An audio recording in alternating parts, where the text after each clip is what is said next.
एक सूखी शाम थी। आसमान पर हल्के नीले रंग की धुंध छाई हुई थी। हवा में एक अजीब सी खामोशी थी, जैसे किसी ने समय को रोक दिया हो। छोटी सी झोपड़ी के बाहर एक बूढ़ा आदमी, एक वफादार कुत्ता और पेड़ की डाल पर झूलता एक बंदर, तीनों चुप थे, पर हवा के भीतर आंसुओं की गंध थी। रामू काका 60 साल का दयालु लेकिन अकेला आदमी, जिसने अपनी पूरी जिंदगी गांव के लोगों की मदद में निकाल दी। शेरू, रामू काका का वफादार कुत्ता जो बचपन से उनके साथ था। टोपी, शरारती लेकिन प्यारा बंदर जो अचानक उनकी जिंदगी में आया और सब कुछ बदल गया। रामू काका गांव के किनारे रहते थे। उनके घर के चारों तरफ नीम, आम और पीपल के पेड़ थे।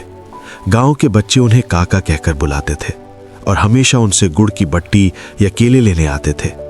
उनके पास ज्यादा कुछ नहीं था, लेकिन जो भी था बांट देते थे। शेरू हमेशा उनके साथ रहता। वो बोलता नहीं था, लेकिन उसकी आंखों में सब कुछ लिखा होता, प्यार, चिंता और असहाय सुकून। जब भी काका खेत से लौटते, शेरू अपनी पूंछ हिला हिलाकर उनका स्वागत करता। एक दिन जब रामू काका नदी किनारे लकड़ियां बटोर रहे थे, उन्होंने देखा कि एक छोटा बंदर, जिसकी पीठ पर घाव था, कांपता हुआ पत्तियों के नीचे छिपा हुआ है। काका ने धीरे से उसे उठाया, उसके घाव धोए और घर ले आए। उन्होंने उसका नाम रखा टोपी, क्योंकि वो हमेशा उनके सिर पर उछलकर बैठ जाता था।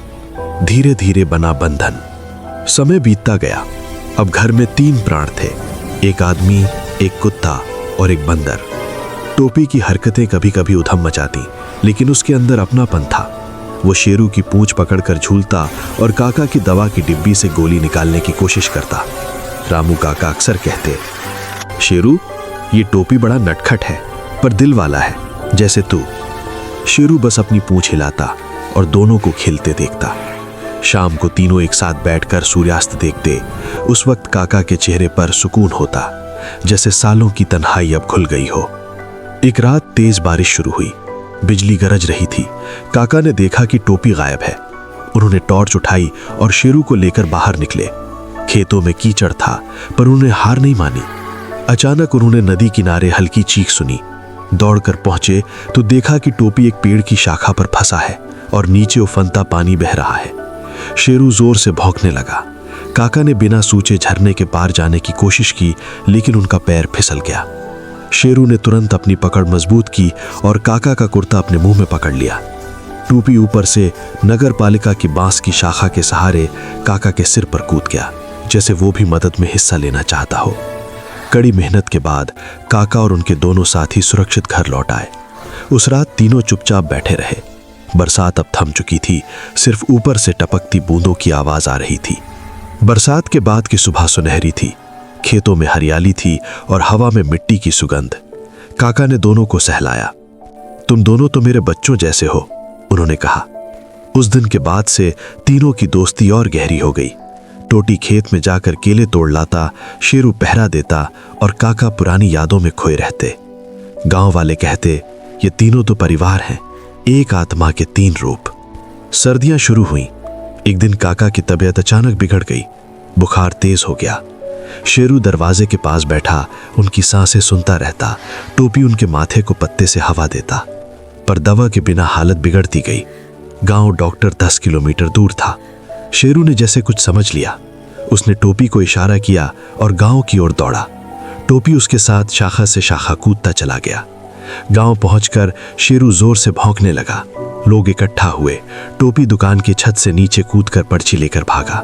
सब समझ गए कि कुछ हुआ है। डॉक्टर को खबर दी गई और वो तुरंत बैलगाड़ी में निकले। भावनात्मक चर्म। जब तक डॉक्टर पहुंचे, काका की सांसें धीमी पड़ चुकी थीं। शेरू पैरों के पास सिर रखे रो रहा था और टोपी ऊपर से उनका हाथ पकड़ने की कोशिश कर रहा था। डॉक्टर ने दवा दी, पर बहुत देर हो चुकी थी। रामू काका की आंखें खुली। उन्होंने दोनों को देखा, कांपते होठों से कहा, शेरू, टोपी, अब तुम दोनों साथ रहना, कभी अकेले नहीं। उनकी बाहें ढीली पड़ गईं। शेरू ने एक दर्दनाक आवाज में भौंककर आसमान की ओर देखा। टोपी की चीख पेड़ पर गूंज उठी। अंत। काका की अंत्येष्टि गांव वालों ने की, लेकिन शेरू और टोपी वहीं बैठे रहे।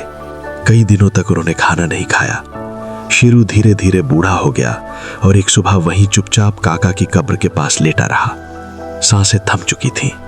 टोपी ने उसे बहुत हिलाया, पुकारा, पर शेरू अब नहीं उठा। अगले दिन गांव वालों ने देखा, पेड़ की सबसे ऊंची डाल पर टोपी चुपचाप बैठा था और नीचे दोनों की कब्रें थीं। वो कई दिनों तक वहीं रहा, बिना खाए पिए, और फिर एक दिन वो भी वहीं स्थिर हो गया। अब उस झोपड़ी के सामने 3 नाम एक पुराने पत्थर पर खुदे हैं, रामू, शेरू, टोपी। और गांव वाले जब भी वहां से गुजरते हैं कहते हैं, सच्चा प्यार कभी मरता नहीं, वो रूप बदलता है